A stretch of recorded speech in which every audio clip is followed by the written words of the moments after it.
మోంతా తుఫాను తీరం దాటే వరకు రియల్ టైంలో అధికారుల్ని అధికార యంత్రాంగాన్ని పర్యవేక్షించినటువంటి ఆంధ్రప్రదేశ్ ముఖ్యమంత్రి వర్యులు నారా చంద్రబాబు నాయుడు గారు తుఫాను తీరం దాటిపోయిన వెంటనే ఫీల్డ్లోకి వెళ్ళిపోయారు. తీవ్రంగా వర్షం ద్వారా ప్రభావితమైనటువంటి ప్రాంతాలలో ఆయన ఏరియల్ సర్వే నిర్వహించారు. తద్వారా కోనసీమ జిల్లాల్లో పునరావాస కేంద్రాలకు ఆయన వెళ్ళారు. అక్కడ ఉన్నటువంటి ముంపు బాధితుల్ని పరామర్శించారు. వారికి అందుతున్నటువంటి సౌకర్యాలను గురించి అడిగి తెలుసుకున్నారు.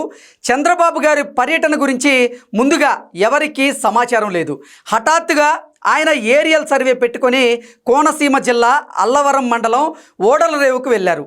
దీంతో అధికారులు చేసినటువంటి ఏర్పాట్లు ఎలాంటివో ఆయన అంచనా వేయగలిగారు.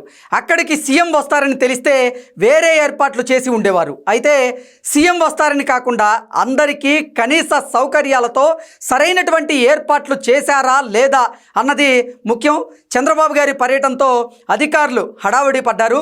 ఇంకా వర్షాలు పడుతూనే ఉండడం దీనికి కారణం. వర్షాలు పడుతూనే ఉన్న హెలికాప్టర్ పర్యటన అంత మంచిది కాదని చెప్పిన ఆంధ్రప్రదేశ్ ముఖ్యమంత్రి వర్యులు చంద్రబాబు గారు క్షేత్రస్థాయి పర్యటనకు వెళ్ళారు. అంతకు ముందు ఆయన ఉదయమే అధికారులతో వీడియో కాన్ఫరెన్స్ నిర్వహించారు. తీవ్ర తుఫాను వచ్చిన ప్రాణ నష్టం లేకుండా చేశామంటూ చంద్రబాబు గారు చెప్పడం జరిగింది. తుఫాను ప్రభావం తీవ్రంగానే ఉందని, భారీగా ఆస్తి నష్టం సంభవించిందని అంచనాలు సిద్ధం చేయాలని ఆయన ఆదేశించారు.